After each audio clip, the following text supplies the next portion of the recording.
Presumably, some organizations wouldn't go with something like that. They'd be like, "What the fuck is this?" You're listening to Simon Scriver's amazingly ultimate fundraising superstar podcast, talking all things fundraising, charities, nonprofits, and more.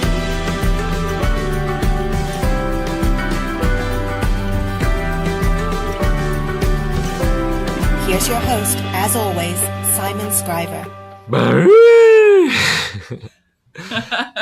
Would you ever open a letter with the phrase "Boo"? That is the sound of an elephant trumpeting in gratitude. And the person I have with me today is Holly Paulin, and she is someone who has had the nerve, the audacity to open up a letter to donors on behalf of an organization with "Boo," the sound of an elephant trumpeting. Hello, Holly. How are you? I'm well, Simon. Are you? How are you? Yeah, I'm okay. You know yourself. Who are you, Holly?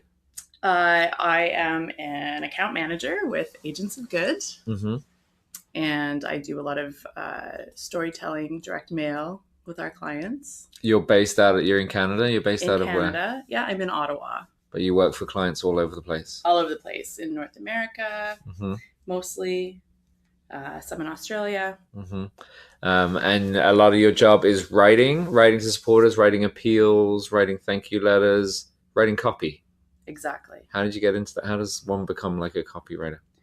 Oh, that's an excellent question. Is it? I've only ever been a fundraiser. That's all.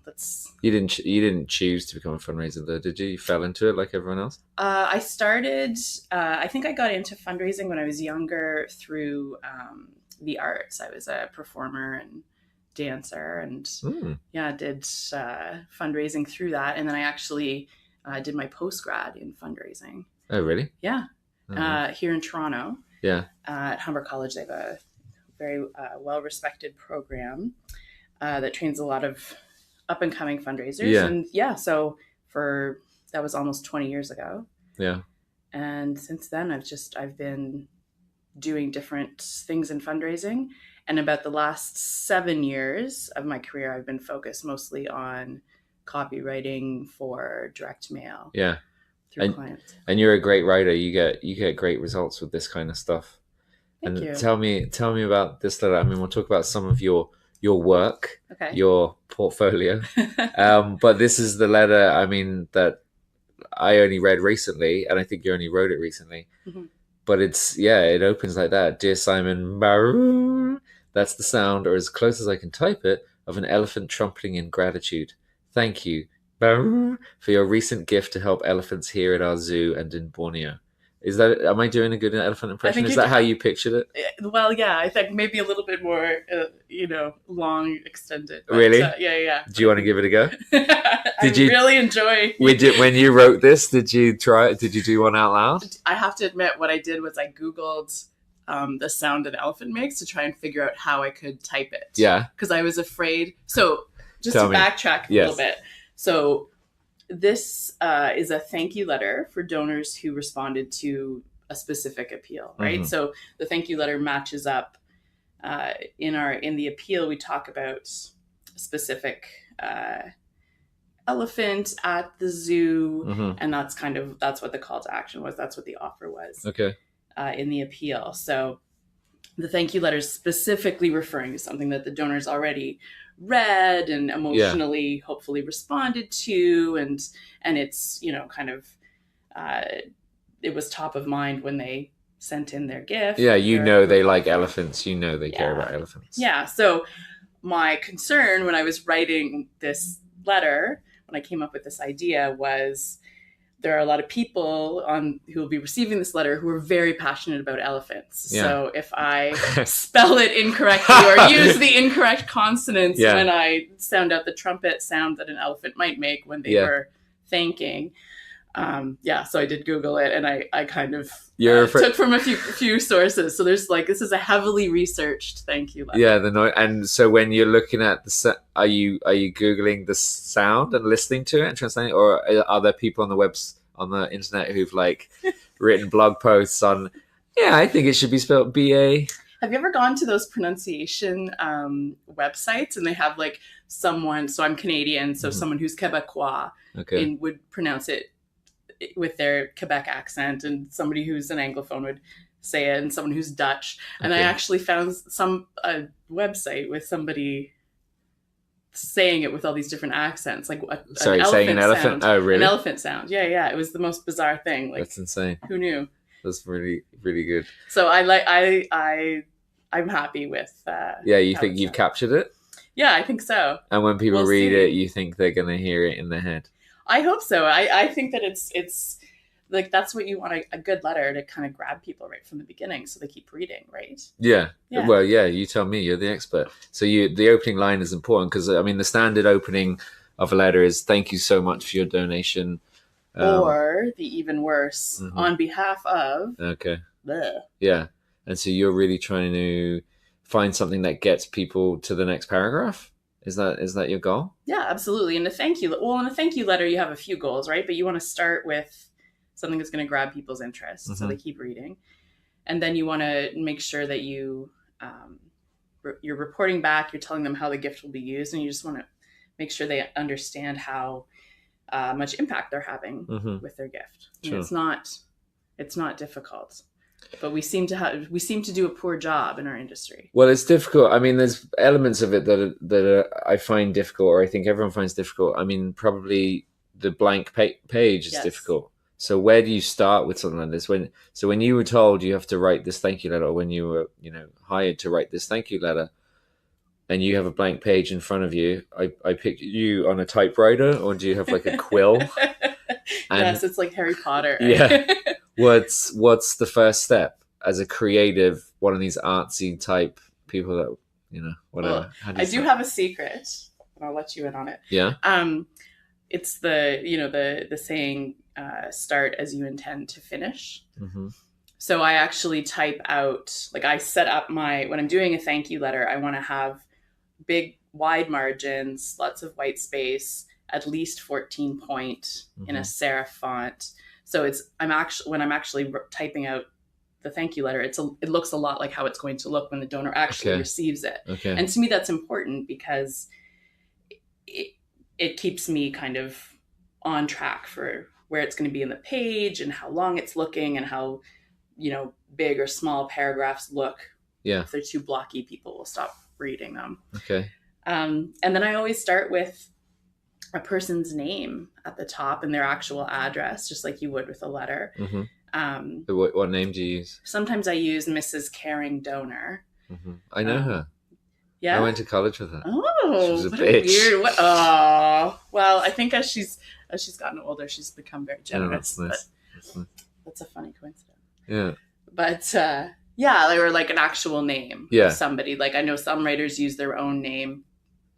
Sometimes I'll use the name of a client who works there, and it's kind of nice to think about an actual person. I know John Lepp who's my boss at Agents of Good. He when he speaks at conferences, he often talks about his mother-in-law, Dale, who's a very typical donor. She's in her 70s. She replies to hundreds of direct mail appeals over the course of a year. And I kind of think of somebody like her, like your very typical direct mail Dorothy donor, unless I have specific information about the client, or if they have a slightly different kind of typical donor demographics. So it's important to you that it's one person writing to one person, isn't it? That's exactly. A good DM. Yeah, because that's where we fall down is the language, like you said, that on behalf of suddenly makes it from a group of faceless people, and I'm writing to all our donors makes it to a bunch of people, and those are the ones that kind of take away the effectiveness of it. We want it to be one person to one person, isn't that right? Absolutely, 100%. Oh, yeah, so well done, Simon. Thank you. I do listen to you sometimes, and John Lepp is a friend of the podcast. Yeah, so good. I think something that obviously we want everyone to feel like it is a one-to-one letter, but obviously it's going to hundreds and hopefully thousands of people who are responding and sending in gifts. And I think one of the traps that some people can fall into is they'll insert their merge fields right away. So they'll say, "Dear salutation." And for me, I find that kind of blocks it. Like I can do that later if their printer needs it or whatever. Yeah. But while you're actually writing and trying to think of the person that you're speaking with, I try to use an actual name. That's clever. So it feels a lot more personal. Like you're writing it, and then it's an easy job to go back and replace. Exactly. Yeah. That makes sense. Yeah. What else do we need to do when we're writing? What else to get through that process? Because surely you start writing and it doesn't just flow from start to finish, does it? Or maybe it does because you're a genius. Because I'm a genius.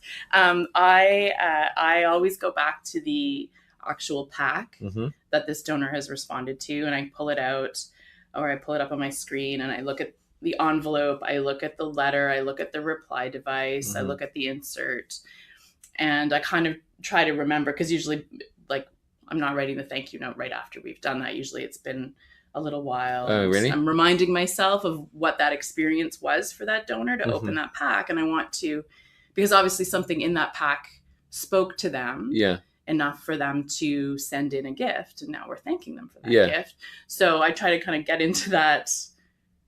Into their head? Into their heads, or into that feeling, or like maybe. Into their skin. Like cut off their face. This is getting creepy. Oh, yeah, sorry. I just watched Silence of the Lambs.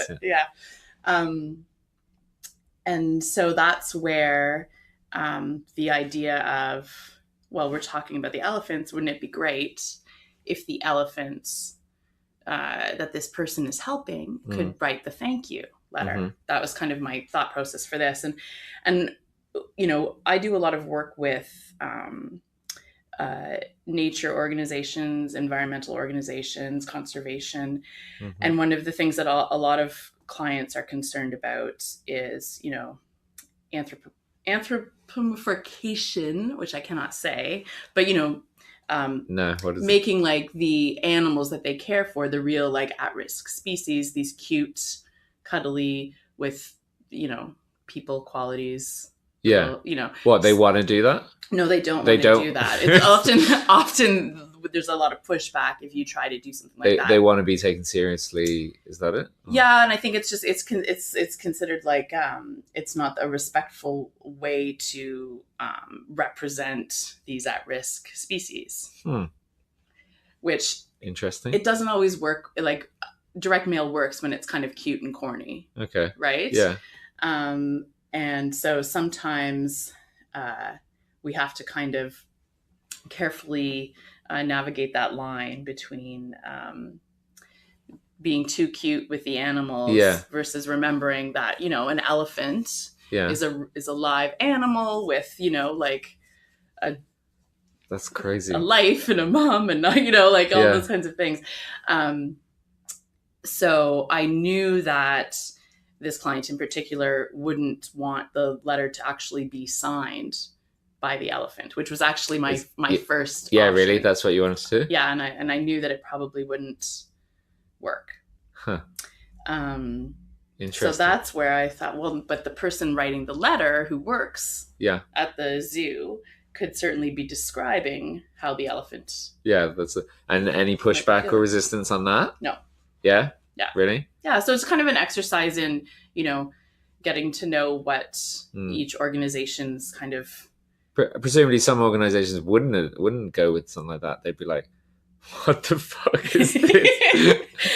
We have a client, and you can see it on their website. It's the Oak Ridges Moraine Land Trust. Okay. Who John designed a kind of mascot for them, and her name is Lorraine. Okay. Lorraine from the Moraine. And she's a water droplet. And so I know. Yeah, you've probably seen it. And so it's like through the water cycle, we show her in the different seasons. And it's cool, and people respond to it, and they're a small organization, and you know, it's very personal, one-on-one. But this client loved this so much that they actually went out and had a seamstress make up a Lorraine costume out of like blue lame or satin. Yeah. It's quite jazzy, but and then they wear blue tights, and it's the craziest creepiest thing I've ever seen. It's a little off-putting, but they love it. And people Lorraine goes to their events and greets their donors. And that seems to be a trend with you guys. You know, you have these, I was going to say mascots, but not, but like these characters. And then the client grows quite like affectionate towards them. Like I'm thinking of Humber. Yeah. From Humber. Humbert. Yeah, from, the donor care and custodian from Humber River Hospital. Yeah, Humber River Hospital. That's what I was trying to remember. He was just a monstrosity if you Google him. But then, he's cute. He's cute. A big heart with big arms, and he's effective, and he looks like just bizarre. He looks like a nightmare, like a fever dream. But he's really effective, and there is something cute about him, and he's definitely grown on me. But I've spoken to like the client, and they're like, you know, they're so protective and loving of him. Yes. And obviously it works for the donors as well. Like they love him. Exactly, and it's kind of warming up. You know, it's that we spend a lot of time trying to figure out whether it's a thank you letter or an appeal or a report. Like what's the right voice? Who's the right person to be telling this story? And sometimes it is an elephant. Sometimes it is a creepy fever dream blue heart. Yeah. Yeah. So tell me just one more thing on this elephant. If you had have been allowed to write from the elephant and sign from the elephant, would you get a better response? Well, it's thank you letter. Oh, okay, yeah. So it's hard to measure that. But in an appeal, would you stake your reputation on it? It depends on the test. Yeah, you'd have to test. Of course, I'm a direct mail person now, so I'm going to say A/B test it. But I think it depends on the story and the offer. Like one of the things that's very difficult to do in an appeal letter that isn't from somebody who works for the foundation or the organization is to speak to the donor about, you know, how generous they've been, or if they're a monthly donor, or they're a lapsed donor and we've missed your support in the last few years. Those are the kind of things that you can add to different letters for different segments. Yeah. And if somebody, like if a volunteer or, you know, in a hospital, like a grateful patient or a patient's mom or something like that, they can't speak to that because it's not appropriate for them to know what gift you've given, right? Yeah. So, I mean, and obviously there's ways to work around that, and we can include that in other places, maybe on a lift note or in a note on the reply form. But yeah, you have to be kind of careful about when you're using a non-traditional voice, is the kind of the cuteness factor or the warmth or the donor love or whatever it is that outweighing the kind of the ability for them to effectively let the donor know what that offer is and what problem the donor is going to solve. Okay. So, I mean, all through this, you're trying to, again, like we said, get in the head of the donor and in the heart. In the heart. Oh, sorry. And so there is, you know, we've talked about this a few times, like one of the purest fundraising skills is empathy and trying to get what that donor is going through at the point that they open that envelope.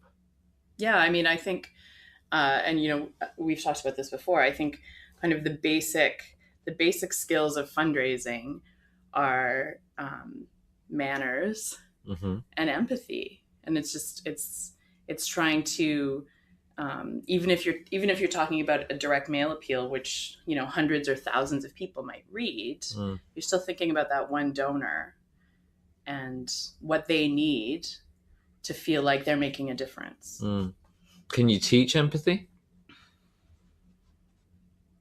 I think you can teach people to be more aware of it. Yeah. I think if you're a non-empathetic person, you're probably not going to be a fundraiser. Yeah.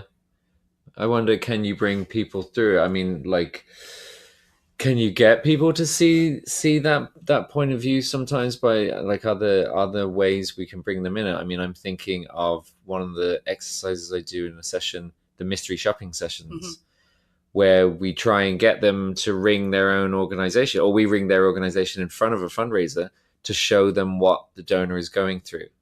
And for a lot of people, it's a big surprise. You know, they've never even considered what someone goes through, you know, what the receptionist is going to say to them and what the hold music sounds like and things like that. So is it maybe like a conscious effort that you have to try and carve some time out to put yourself in their shoes? I don't know. I guess, you know, with the more you do it and the more you train to do it, then you absolutely could. But I think that it's something that's either you're kind of wired that way or you're not. And then you're drawn to this profession, or you succeed in this profession. Maybe. Are we arguing nature versus nurture in fundraising? I don't know. You tell me. I wouldn't argue. I don't know what I'm talking about. Any other tips for someone, you know, especially coming up to Christmas or really, you know, throughout the year as people are sitting down to write? You know, a lot of people aren't writers. A lot of people can't afford writers. And so they're forced to write to donors and supporters themselves. What would you say to an idiot like me who maybe doesn't know what they're doing? Like, how else can I ensure that I'm going to get the best out of this? For an appeal letter, I would say, above all other things, don't talk about the organization. Mm-hmm. Don't talk about how wonderful you are. Don't talk about we're great, we did this year. Talk about the donor. So you made it possible for us to save these elephants. You're allowing us to go into Borneo and do conservation programs for the elephants there on the ground. And it's the same with the thank you letter when you get to that point. There's a ton of research out there. I mean, Penelope Burke's been researching this for 25, 30 years about, you know, donor-centered fundraising and gratitude and how to thank people properly. And I mean, she's shown that, you know, if you need to thank people and you need to report back to them before they'll consider giving a second gift. Yeah. And so your thank you letter can be the first step of that. You know, you've got to tell them, you've got to acknowledge that they made a gift. Yeah. Hopefully grab their interest with a weird sound at the beginning. And you want to report back to them about exactly what you used the money for or will use the money for that they gave. And then I always like to include in thank you letters a way for people to contact the organization if they have questions. Sure. If they want to find out about other ways they could support the organization, or so what's that? That's inviting a phone call, absolutely, and saying we love hearing from you. So again, we want to have, it's not just the organization having this one way, you know, information dump to donors. It's like a two-way conversation. Yeah. And, you know, hopefully they're giving a phone number or an email address that is, you know, a real person's extension or a real person's email, not info@organization.com. Yeah. It's from that one person, and that one person is wanting you to reach out to them. Yeah. That's cool. Okay. All right, Holly. Well, I've probably kept you way too long, or a little bit too long. For anyone who wants to know more about you or kind of see what you have to say on this kind of stuff, where would we find you? People can find me on Twitter at Holly H. Paulin, Polly. Holly H. Paulin. Or on LinkedIn. You're on LinkedIn, Holly Paulin? Yeah. Okay, cool. Well, thank you very much for coming on. It's been such a pleasure. And then what was the name of your elephant? There's no name in the letter, but what would you have named him? The elephant does actually have a name, and I can't remember the name right now. None of this? Nelly? I don't think it's Nelly. No, it would be something more. I think it's more like Borneo, Indonesian sounding. Borneo. Borneo. Okay. Well, it doesn't really matter. But that's it. Thank you so much. And another Baru from us. And we'll see you again soon. Thank you so much, Holly. Thank you, Simon. You've been listening to Simon Scriver's Amazingly Ultimate Fundraising Superstar podcast. Don't forget to subscribe and head over to changefundraising.com to learn more or get in touch with Simon. Or don't. Whatever. You're big enough to make your own decisions.